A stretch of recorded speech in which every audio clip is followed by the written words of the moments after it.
আপনাকে যদি বলা হয় আপনি একটি গান শুনলেই নিজের থেকেই সুসাইড করতে যাবেন, আপনি হয়তো বিশ্বাস করবেন না, কিন্তু ঠিক এরকম ঘটনাও আমাদের ইতিহাসের পাতায় দেখতে পাবেন। 1933 সালে মুক্তিপ্রাপ্ত গ্লুমি সানডে নামক গানটি এতটাই দুঃখজনক যে এটি শোনার পর মানুষ নিজের থেকেই সুসাইড করতে শুরু করে।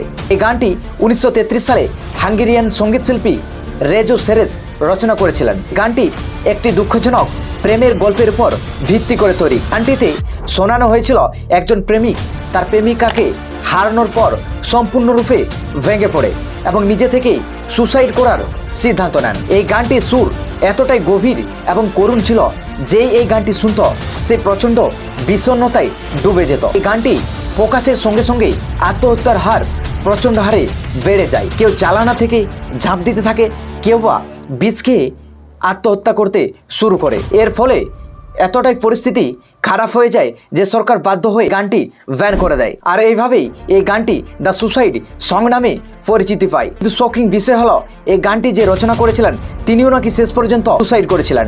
সো আপনি কি এই গানটির কথা জানতেন? অবশ্যই কমেন্টে জানাবেন।